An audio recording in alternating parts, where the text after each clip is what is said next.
Hello students. और मैं आज आपके सामने लेकर के आई हूँ राइटिंग एक्टिविटी से एक वीडियो। तो मेरा टॉपिक है आज का एडवर्टाइजमेंट्स, क्योंकि मुझे लगता है कि एग्ज़ाम पॉइंट ऑफ व्यू से एडवर्टाइजमेंट का टॉपिक आपके लिए बहुत इम्पॉर्टेंट होता है, क्योंकि काफ़ी सारी ऐसी कैटेगरीज़ होती हैं जिनमें आपके पास इतनी नॉलेज सफिशिएंट नहीं होती जिस पर आप एक प्रॉपर एडवर्टाइजमेंट ड्राफ्ट कर सकें। और क्योंकि एग्ज़ाम्स में इसके मार्क्स 3 से लेकर 5 नंबर तक वैरी करते हैं, इसलिए ये मार्क्स भी इम्पॉर्टेंट होते हैं। So students, let's start. Welcome all of you to exam buddies my channel. शुरू करते हैं एडवर्टाइजमेंट्स को किस तरह लिखते हैं। जैसे मैंने आपसे कहा कि एडवर्टाइजमेंट्स जो है आपके एग्ज़ाम में राइटिंग एक्टिविटी का एक इम्पॉर्टेंट पार्ट है, इसलिए उसको लिखने के लिए हमारे पास करेक्ट इन्फॉर्मेशन का होना बहुत इम्पॉर्टेंट है। बिफोर स्टार्टिंग विथ एनीथिंग, सबसे पहले we have to keep in mind one thing कि एडवर्टाइजमेंट्स बेसिकली 2 टाइप्स के होते हैं। पहला होगा क्लासिफाइड एडवर्टाइजमेंट्स और दूसरा होता है कमर्शियल एडवर्टाइजमेंट्स। स्टूडेंट्स, आपको जो एडवर्टाइजमेंट डिज़ाइन करने के लिए आता है वो होता है क्लासिफाइड एडवर्टाइजमेंट्स। अब क्लासिफाइड एडवर्टाइजमेंट्स आपको नॉर्मली कहाँ देखने के लिए मिलते हैं? तो आपने कभी न्यूज़पेपर पढ़ा होगा, तो उसमें जो छोटे छोटे जो एडवर्टाइजमेंट्स आते हैं जिनमें बहुत छोटे छोटे अक्षरों में इंफॉर्मेशन लिखी होती है, बेसिकली वही आपके क्लासिफाइड एडवर्टाइजमेंट्स होते हैं। इन एडवर्टाइजमेंट्स में एडवर्टाइज़र को काफ़ी ज़्यादा अमाउंट चार्ज किया जाता है, इसीलिए इसमें यूज़ होने वाली जो लैंग्वेज है वो बहुत ही डायरेक्ट और फॉर्मल होती है। यहाँ पर आपको कुछ भी इलेबोरेट नहीं करना होता, स्ट्रेट और डायरेक्ट इन्फॉर्मेशन देनी होती है।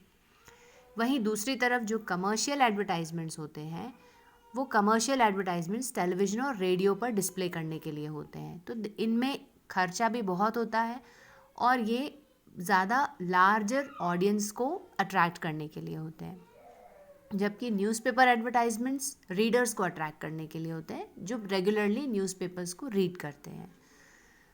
आइए स्टार्ट करते हैं इस इंफॉर्मेशन के साथ कि how to design a good classified advertisement.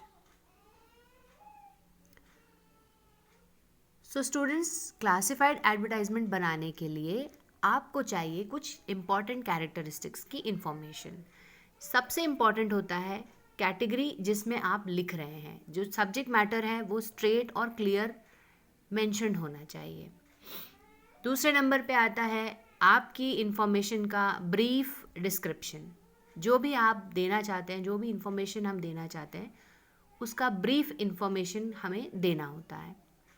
Next होती है कि उसे बहुत ही शॉर्ट वर्ड्स और फ्रेजेस में आपको बनाना है।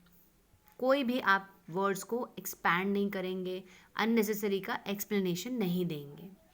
एंड लास्टली, जो लैंग्वेज का यूज़ करना है वो सिंपल होनी चाहिए और फॉर्मल होनी चाहिए। एडवर्टाइजमेंट्स के कई सारे टाइप्स होते हैं, जैसे आप स्क्रीन पे देख सकते हैं। मैंने पहला टाइप लिया है situation vacant. Situation vacant means जहाँ पर कोई जॉब वैकेंसी होती है। तो स्क्रीन पे आप देख सकते हैं स्टूडेंट्स की सिचुएशन वांटेड कैटेगरी को पहले ही हाईलाइट कर दिया गया है, ताकि देखने वाले को डायरेक्टली पता चल सके कि यहाँ एक वैकेंसी है। देन इसके बाद there is a short description of place, experience और टाइप ऑफ वैकेंसी कि किस लेवल पर वैकेंसी निकली हुई है। और लास्ट में आप देखेंगे कि कॉन्टैक्ट डिटेल्स हैं कि वैकेंसी रीड करने वाले रीडर को कहाँ कॉन्टैक्ट करना है। तो ये इम्पॉर्टेंट एस्पेक्ट्स हैं जो कि हमें ध्यान रखने हैं। इसी तरह से sale and purchase of property के लिए, किसी प्रॉपर्टी को रेंट पर देने के लिए, मिसिंग की इंफॉर्मेशन देने के लिए, या फिर कोई डिसीज्ड पर्सन की ऑबिचरी का मैसेज देने के लिए भी क्लासिफाइड एडवर्टाइजमेंट्स का यूज़ होता है।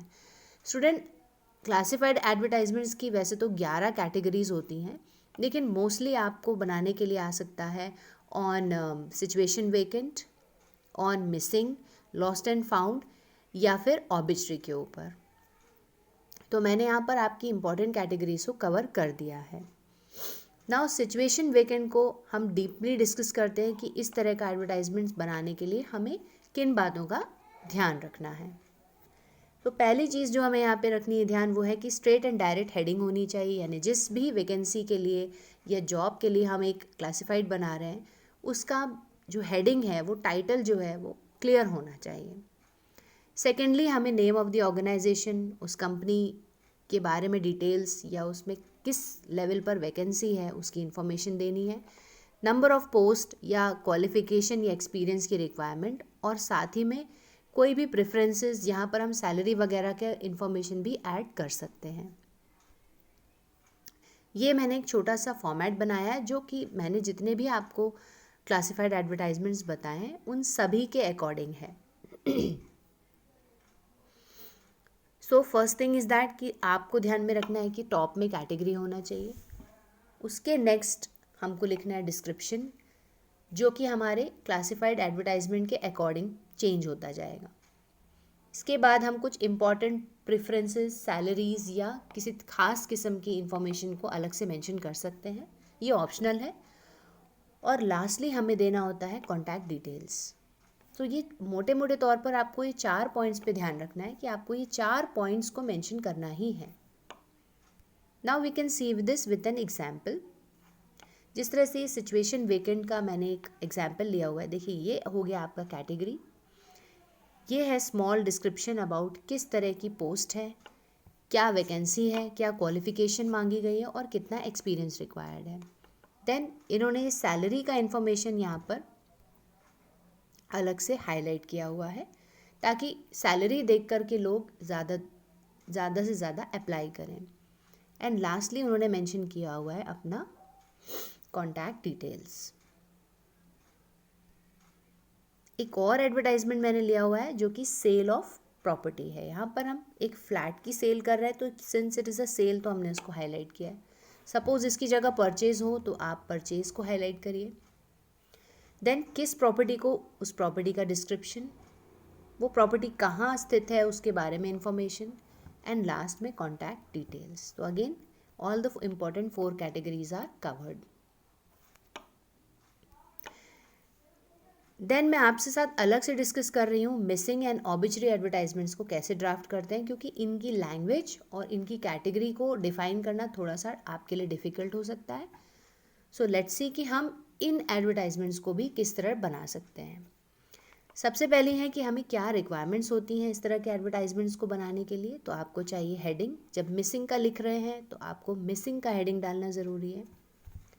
देन जब कोई पर्सन मिस हो गया है तो डेफिनेटली आप उसका डिस्क्रिप्शन में उसका नाम, उसकी एज, उसका फिजिकल डिस्क्रिप्शन जैसे हाइट, वेट वगैरह, उसके क्लोथ्स वगैरह कैसे हैं, इनके बारे में इंफॉर्मेशन देंगे।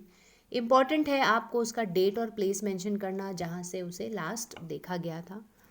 एंड लास्टली आपका कॉन्टैक्ट या ईमेल एड्रेस देना जिससे कि कोई आपको कॉन्टैक्ट कर सके। यहाँ पर एक आ रहा है कि इंडिकेशन ऑफ द रिवॉर्ड, वो ऑप्शनल है। आप चाहें तो रिवॉर्ड लिख सकते हैं और ये ज़रूरी नहीं है बिल्कुल भी कि आप हर बार हर एडवर्टाइजमेंट्स के लिए रिवॉर्ड दें ही। इसके लिए भी मैंने आपके लिए एक फॉर्मेट बनाया है कि आप इस फॉर्मेट से भी याद रख सकते हैं। ऊपर सबसे ऊपर आपको कैटेगरी देनी है, then description of the person, then date and place और उनकी कॉन्टैक्ट डिटेल्स। साथ में मैंने एक चेकबॉक्स बनाया है for photo. Usually students missing के लिए फ़ोटोग्राफ दिया ही जाता है, इसलिए जब भी आप मिसिंग का एडवर्टाइजमेंट बनाएं तो don't forget to make the column for photograph. यहाँ आपको फ़ोटो बनानी नहीं है, बट आप एक कॉलम ज़रूर बनाइए, एक बॉक्स ज़रूर बनाइए ताकि आप ये दिखे कि आपने पिक्चर के लिए जगह बनाई है। Now this is an example. Suppose करते हैं कि AP रामानुज की डॉटर नव्या वर्मा लॉस्ट हो गई हैं और उनके लिए हमें 50 वर्ड लिमिट में एक एडवर्टाइजमेंट ड्राफ्ट करना है। So based on the format हमें मिसिंग की इन्फॉर्मेशन देनी ताकि देखते ही किसी को पता चल जाए कि यहाँ पर so and so person missing है।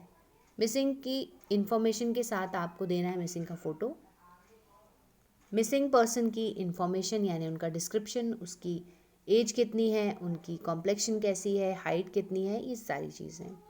आप चाहें तो उन्होंने किस तरह के कपड़े पहने हैं ये ज़रूर मेंशन कर दीजिए।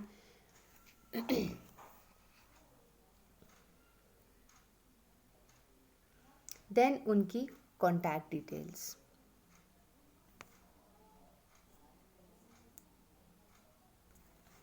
एक बात आपको ध्यान रखनी है मिसिंग के एडवर्टाइजमेंट ड्राफ्ट करते वक्त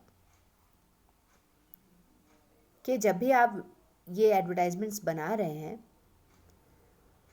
तो यहाँ पर आपको जो भी फिज़िकल डिस्क्रिप्शंस हैं वो आपको जिस तरह से क्वेश्चन में मेंशन्ड है उनको ही पिकअप करना है। आप अपने हिसाब से कोई भी डिस्क्रिप्शन ऐड मत करिए।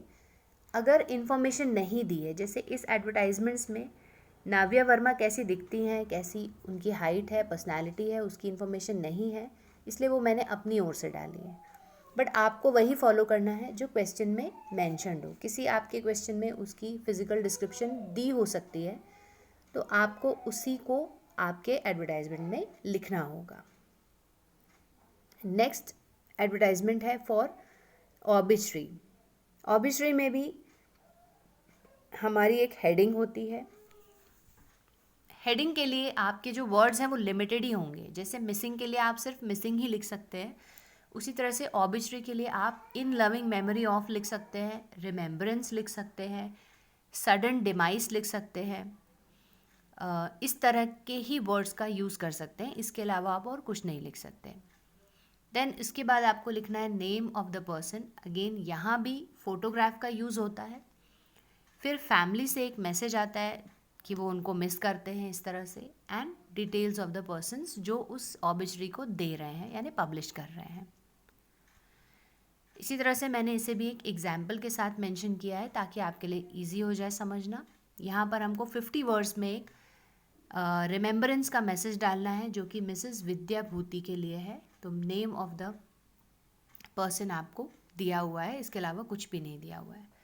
सो इन दैट केस सबसे पहले आपने हेडिंग दी in the loving memory, then आपने फ़ोटोग्राफ के लिए एक स्पेस बनाया, देन आपने डिसीज पर्सन का नाम लिखा, फैमिली की ओर से एक मैसेज दिया। यहाँ पे आप फैमिली के मैसेज को डेकोरेट कर सकते हैं, थोड़ा सा यहाँ पर आप बॉक्स वगैरह चाहें तो बना सकते हैं।